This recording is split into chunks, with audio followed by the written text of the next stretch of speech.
ከማስሩ ወሰዱሱ ለየካቲት በዛቲ ዕለት አይረፍ። ቅዱስ ኤፍሬም መታሰቢያው ነው። በረከቱ ጋራት ነው።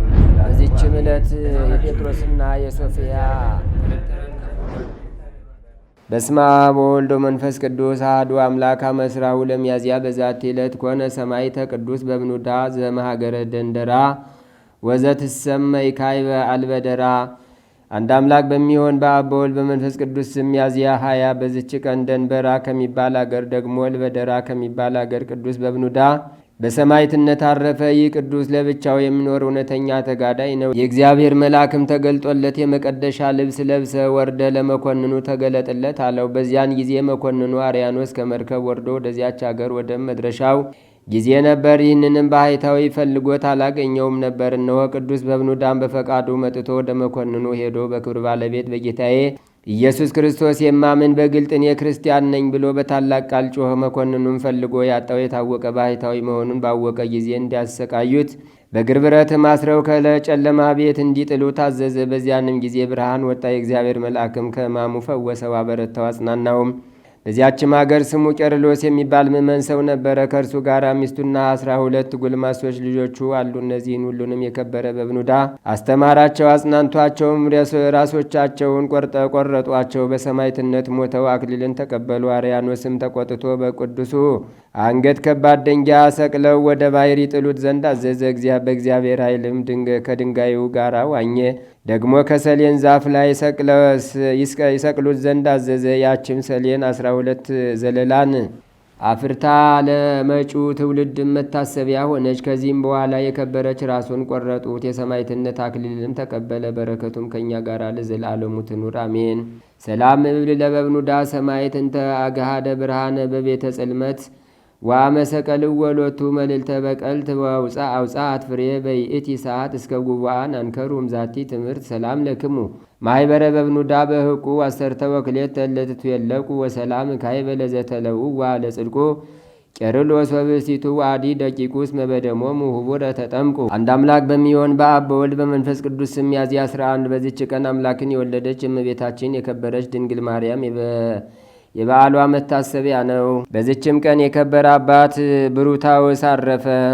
በዚችም ዕለት የከበሩ አካርክስ የቅሪስና የይወራስ መታሰቢያቸው ነው። በረከታቸውም ከእኛ ጋር ለዘላለሙ ትኑር አሜን። በዚችም ቀን በጎ ስም አጠራር ያለው የከበረ አባት የሐዋርያት አምሳል ሃይማኖትን የሚሰብክ የአባ ዕንባቆም መታሰቢያው ነው። ዛቅረብኩማ ኢሌተ አዘኪረያ ይላፈምን ለተጸምዱ ከዘልፈለላ አነብብተ ወከብዘንዴቴ መጽሐፈን ተረሰይ ከግዚኦ ጸዲቀ መበለት ውኩፈ ምላቡ ላን ዘተርፈ ነቢያት ቅዱሳን ሐዋርያት ሰባኪያን ሰማዕቶ ጻድቃኑ መላእክት ትጉሃን ደናግላዲ ወመነኮሳት ሄራን ባርኩ ጉባኤ ዛቲ መካን እስከ አረጋዊ ልሂቆን ወስጻን ለዘ ጸሐፎ በክርታስ ወለዛ ጻፎን ዘይደርስ ወለዛ አንበቦ ወለዘ ተርጎሞ በልሳን አዲስ ወለዘ ሰማ ቃሎ በዝነ መንፈስ በጸሎተሙ ማርያም አራቂተ ኩሉም ባይ ስቡረይ መሐረነ ኢየሱስ ክርስቶስ።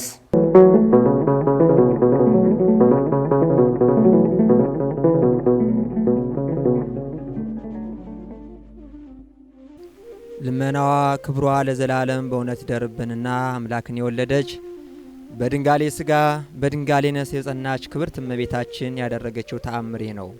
ከዕለታት አንድ ቀን አምላክን የወለደች በድንጋሌ ሥጋ በድንጋሌ ነፍስ የጸናች የክብርት እመቤታችን በዓሏን ሲያከብሩ አትሪቭ በሚባል ሀገር ፊልጵስዩስ በሚባል ሀገር በተሰራች የከበረች ቤተ ክርስቲያን አከባበር ተደረገ። በዚያም በዓል ዳግመኛ ምእመናን ሕዝቡ ቀድሞ እንደተናገረው በቤተ ክርስቲያኑ ተሰብስበው ነበር። ይህ በዓል ገናና የታወቀ ነውና ከአውራጃውም ሁሉ ከአህጉሩም ወደ እርሷ ይመጡ ነበር። እመቤታችን በውስጧ ትገለጽ ነበርና ሕዝቡ ሁሉ ከፀሐይ የሚያበራ የብርሃን መጎናጸፊያ ተጎናጽፋ በአደባባይ ያዩት ነበር።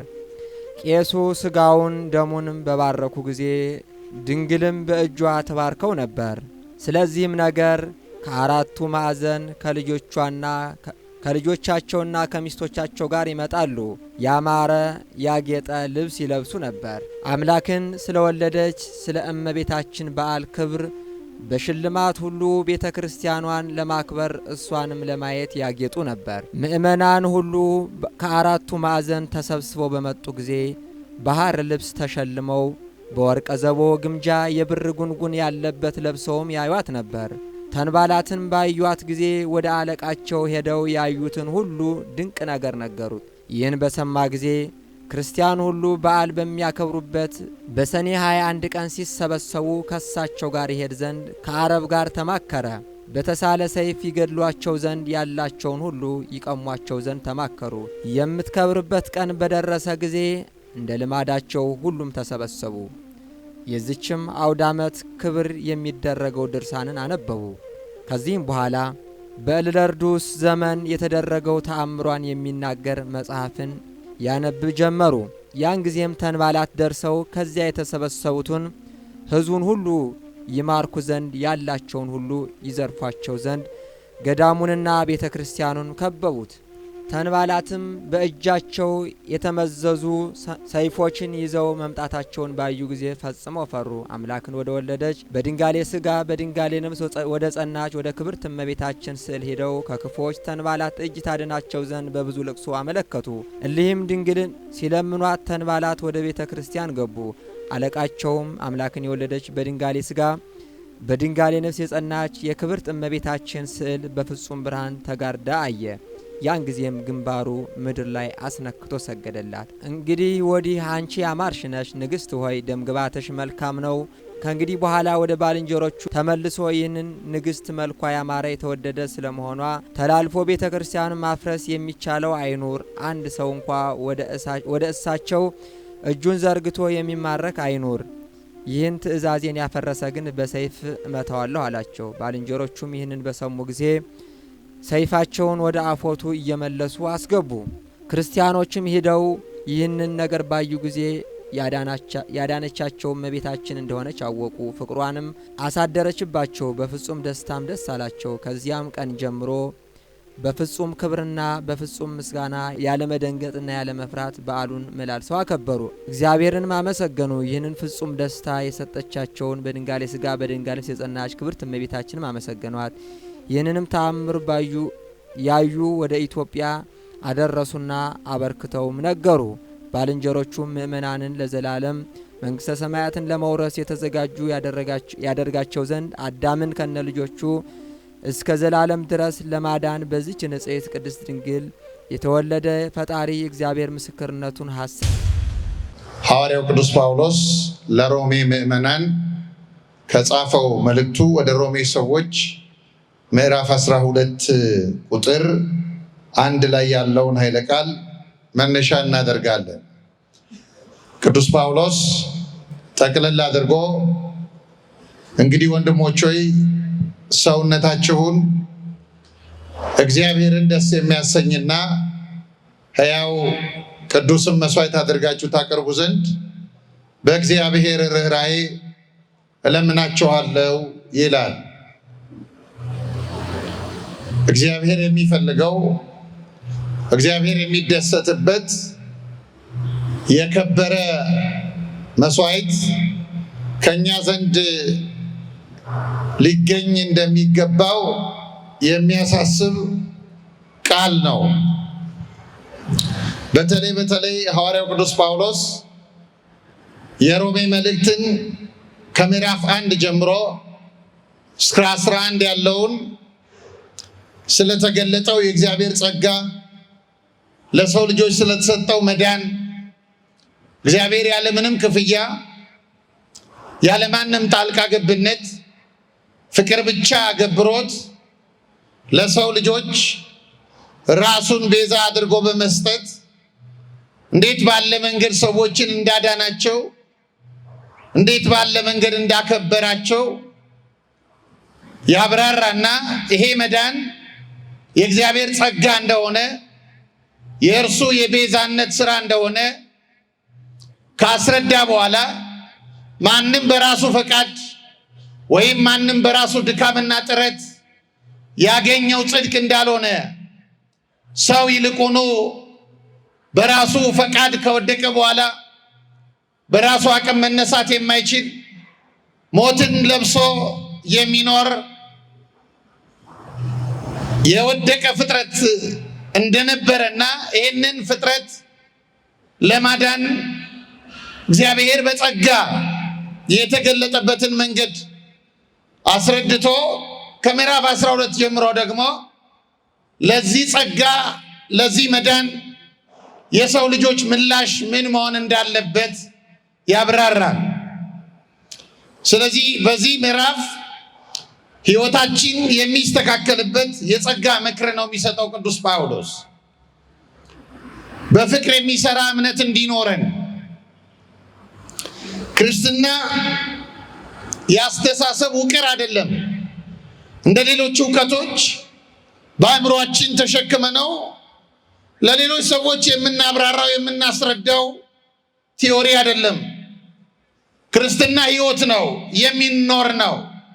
ነገረ መለኮት ተግባራዊ ሕይወት ነው። እንደ ሌላ የሳይንስ ትምህርት፣ እንደ ሌላ የዚህ ዓለም እውቀት ሰዎች አዋቂ እንዲሰኙበት የተገለጠ ሳይሆን ሰዎች ካወቁት ከተረዱት በኋላ እንዲኖሩት የሕይወት ግብዣ የቀረበበት ሕይወት ነው ክርስትና። ብዙ ሰው ክርስትናን እንዲህ ባለ መንገድ አይረዳው። ብዙ ሰው ክርስትናን እውቀት ብቻ ነው የሚያደርገው።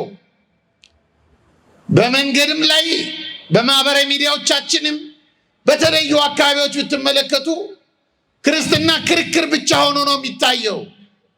እኔ ልክ ነኝ አንተ ልክ አይደለም የሚሉ ክርክሮች ላይ ብቻ ጥለነው እዚያ ላይ ወድቆ ብቻ ነው የምናየው።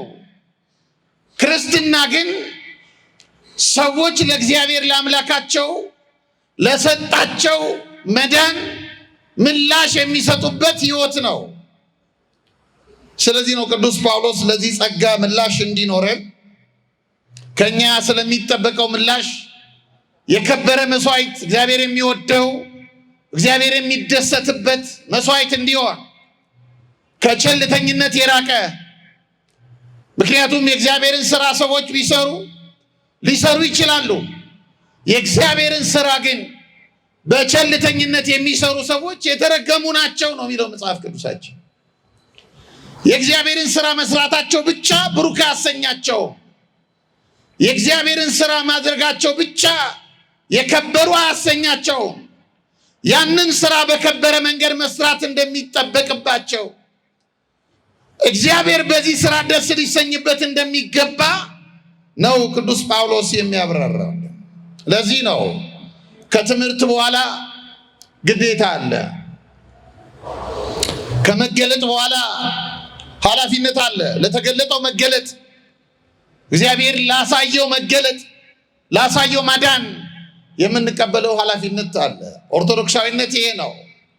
እንደገና ከእግዚአብሔር ከአምላካችን ከተገኘው ነፃነት በኋላ የተወደዳችሁ ማህበረ ምዕመናን ያንን ነፃነት ደግሞ መለማመድ በሕይወት መግለጥና መኖር ይፈልጋል ክርስትና።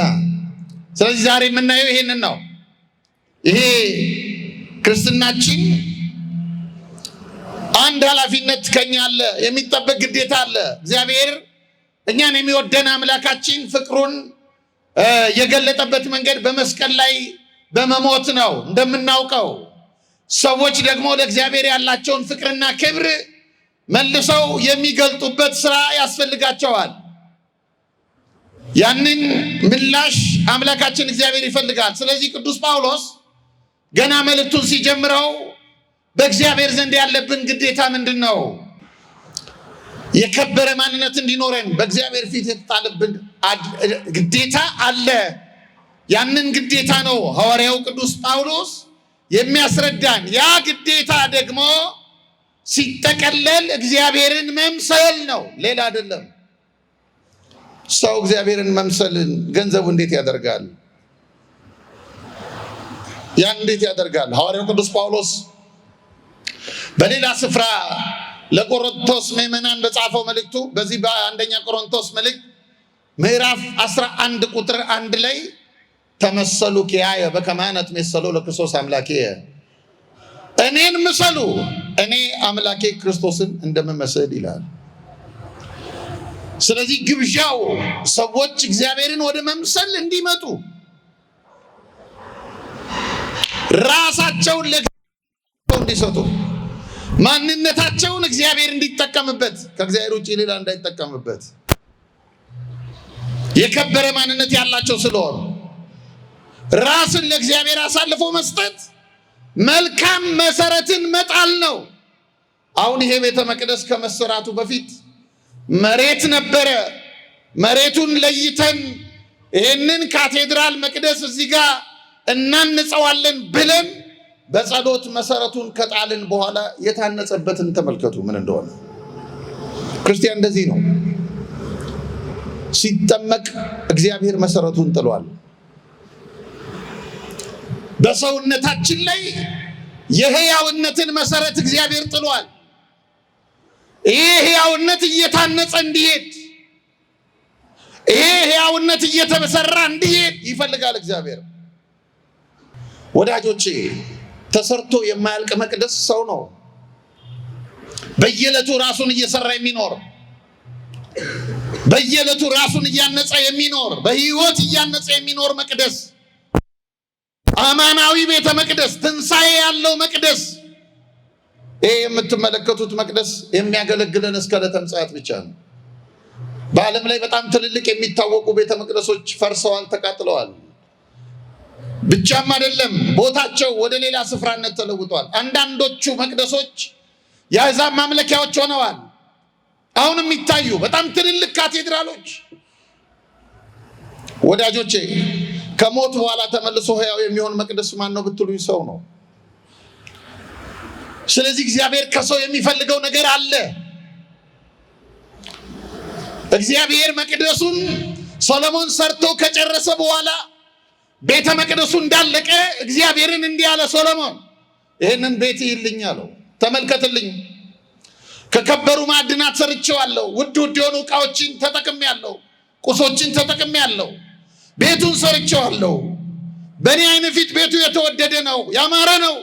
ነገር ግን አንተ ይህንን ቤት ወደኸዋለሁ፣ እስኪ እይልኝ አለው እግዚአብሔርን። ይገርማቸው አለቀ። ሶሎሞን በሬ አርዶ ዝም ብሎ ሰው ሰብስቦ አልመረቀውም መቅደሱን። ይሄው አለው እግዚአብሔርን፣ ወደኸዋል ወይ? እግዚአብሔር መልሱ አጭርና ግልጽ ነበረ። ቤቱን ወድጄዋለሁ፣ ዓይኔም ልቤም ጆሮዬም በዚህ ቤት ይሆናል።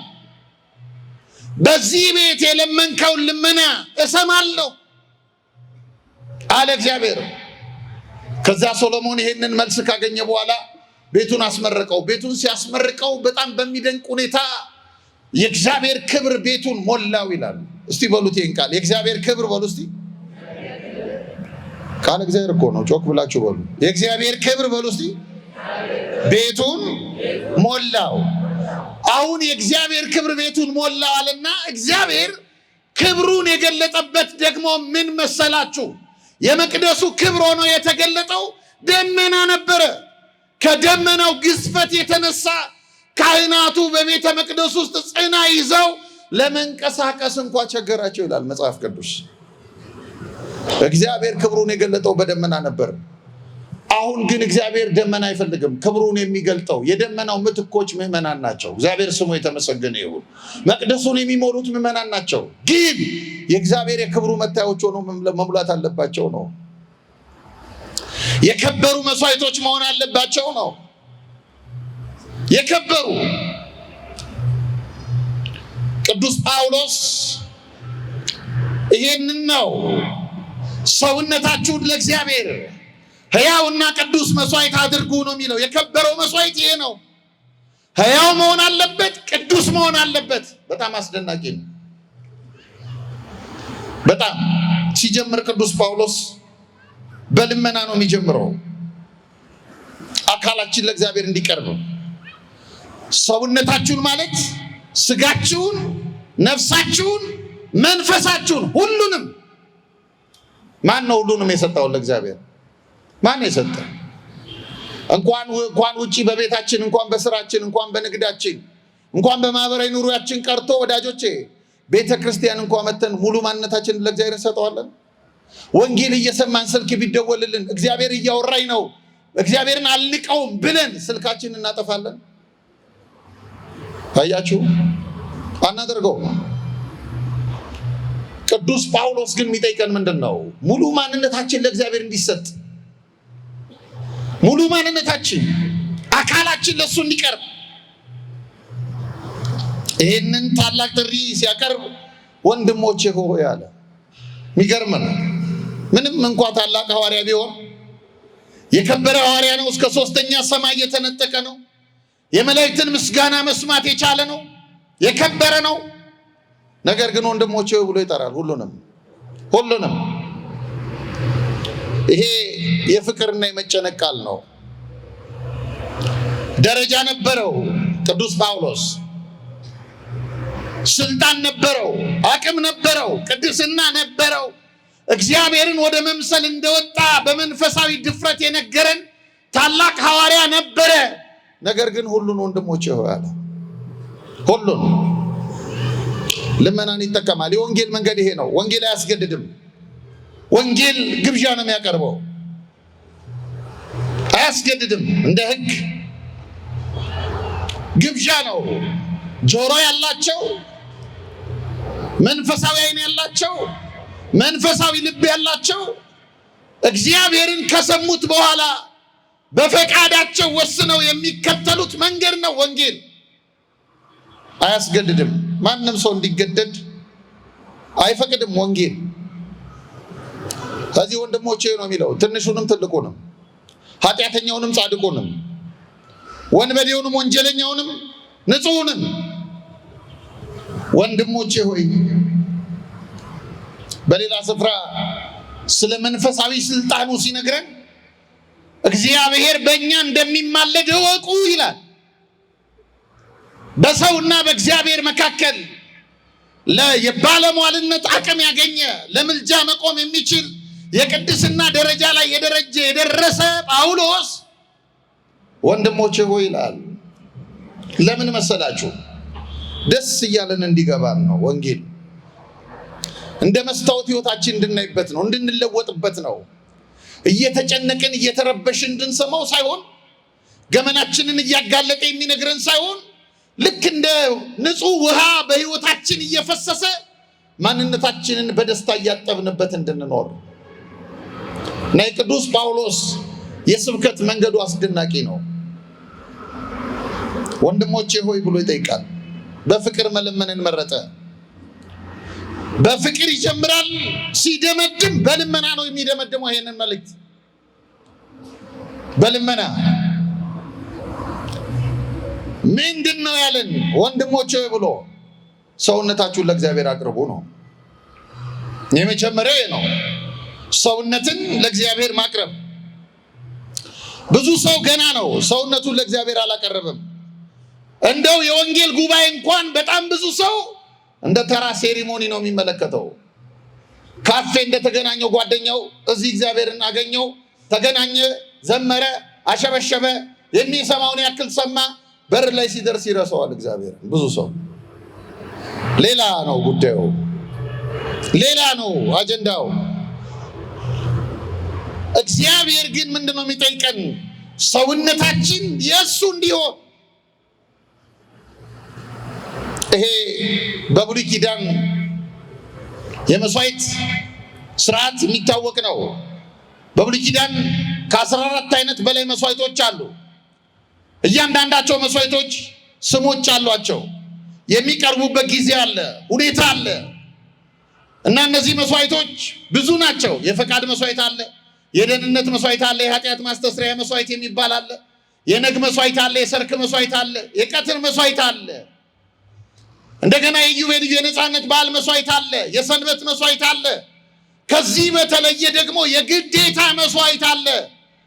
በዓመት 3 ጊዜ በዚያ በሙሴ ቤተ መቅደስ በመገናኛው ድንኳን በዓመት 3 ጊዜ ለእግዚአብሔር የሚያቀርቡት የግዴታ መስዋዕት አለ። ይሄም ለክርስቲያኖች የግዴታ የውዴታ ግዴታ የሆነ መስዋዕት ራስን ማቅረብ። ማንም ሰው ራሴን ለእግዚአብሔር አላቀርብም ማለት አይችልም። ነፃ ፈቃድ ያለው ሰይጣንን ሰምቶ ራሱን ሊከለክል ይችላል። ግን የማን እንደሆነ ለምን በዚህ ምድር ላይ እንደሚኖር ከገባው ክርስቲያን ራሴን ለእግዚአብሔር አልሰጥም ማለት አይችልም። ስለዚህ በሕጉ ስር የነበሩት ያሉት መስዋዕቶች በእግዚአብሔር ፊት በመሰዊያው ላይ ይቀርቡ የነበሩትን የሚያመለክት ነው። ቅዱስ ጳውሎስ እንደነዚያ መስዋዕቶች አድርጉ ነው የሚለን ራሳችንን። በብሉይ ኪዳን የእንስሳት መስዋዕት ይቀርብ ነበረ። ከእህል መካከል የሚቀርበው ቁርባን ይባላል። ከእንስሳት መካከል የሚቀርበው ደግሞ መስዋዕት ይባላል። መስዋዕት ማለት ይሞታል፣ ይታረዳል፣ በእሳት ይቃጠላል። እንዲህ ባለ መንገድ ይቀርባል እና ቅዱስ ጳውሎስ አያችሁ በዚህ መንገድ ነው ራሳችሁን ለእግዚአብሔር ስጡ የሚለን። የሚገርም ነው። ስጡ። ይሄ የእንስሳቱ መስዋዕት ወደ መሰዊያው ሲመጣ በተለይ ለኃጢአት ስርየት የሚሆነው መስዋዕት ወደ መሰዊያው ሲመጣ ካህኑ እጁን በጭንቅላቱ በራሱ ላይ ይጭንበታል፣ በበጉ ወይም በፍየሉ ራስ ላይ። ኢየሱስ ክርስቶስ የሰማነውን በልቡናችን ይጻፍብን፣ ከቅዱሳን ረድኤት በረከት ያሳትፈን። የሰላም አምላክ ሰላማዊ ኢየሱስ ክርስቶስ ሰላም አሳድረህናልና እናመሰግናለን። ሰዓተ ማልቱን ባርከ ቀድሰ ሰላም ቀን እንድታውለን ቅዱስ ፈቃድ ይሁንልን። አጽራረ ቤተ ክርስቲያንን አስታክስልን። ቅዱስ ተዋሕዶ ሃይማኖታችን በቸርነት አስፋልን፣ አብዛልን። የሰላም አምላክ ሀገራችንን በጽኑ ሰላም ጠብቅልን፣ ሕዝቦቿን በአንድነት አበርታልን። ሰላምህን ስጠን አምላካችን። ሰላም ቀን እንድታውለን ቅዱስ ፈቃድ ይሁንልን። አቡነ ዘበሰማያት ይትቀደስ ስምከ ትምጻእ መንግሥትከ ወይኩን ፈቃድከ በከመ በሰማይ ከማሁ በምድር ሲሳየነ ዘለለ ዕለትነ ሀበነ ዮም ወኅድግ ለነ አበሳነ ወጌጋየነ ከመ ንሕነኒ ንኅድግ ለዘአበሰ ለነ ኢታብአነ እግዚኦ ውስተ መንሱት አላ አድኅነነ ወባልሐነም ኩሉ እኩይ እስመ ዚአከ ይእቲ መንግሥት ኃይል ወስብሐት ለዓለመ ዓለም። በሰላመ ቅዱስ ገብርኤል መልአከ ወእግዝእቴ ማርያም ሰላም ለኪ ድንግል በኅሊናኪ ወድንግል በሥጋኪም እግዚአብሔር ጸባዖት ሰላም ለኪ ቡሩክት አንቲ እምአንስቶ ቡሩክ ፍሬ ከርስኪ ተፈሥሒ ፍሥሕት ኦ ምልዕተ ጸጋ እግዚአብሔር ምስሌኪ ሰአሊ በጸልይ ምህረታ በፍቅር ወልኪ ኢየሱስ ክርስቶስ ከመ ይሥራይ ለነ ኃጣውኢነ ተማኅፀነ ብኪ ኦ ተወካፌ ንስሐ ወሰራይ ኃጢአት ኢየሱስ ክርስቶስ ስራይ ኃጢአቴ ወኃጢአተ ኩሉ ሕዝብ ከማይሠራ ኃጢአት እግዚአብሔር ይፍታ። ንቁ ሚዲያ ለተመልካቾቹ ከሚያደርሳቸው ዕለታዊ ሳምንታዊና ወርሃዊ ዝግጅቶች መካከል የየዕለቱን ስንክሳር ወርሃዊና ዓመታዊ የቅዱሳን ገላትና ድርሳናትን በኢትዮ ማህበር የዩቲዩብ ቻናል ያቀርባል። የየዕለቱን ስንክሳር ባሉበት ሆነው በማድመጥ እንዲሁም ወርሃዊና ዓመታዊ የቅዱሳንን ዜና ሕይወታቸውን በማድመጥ ከቅዱሳኑ በረከትና ረድኤት እንዲያገኙ ንቁ ሚዲያ የሁል ጊዜ ምኞቱ ነው። በየዕለቱ የሚለቀቁ ዜና ቅዱሳንን ላይክ፣ ሼር እና ሰብስክራይብ በማድረግ አገልግሎቱን ይደግፉ። ንቁ ሚዲያ ርቱ የቤተ ክርስቲያን ልሳን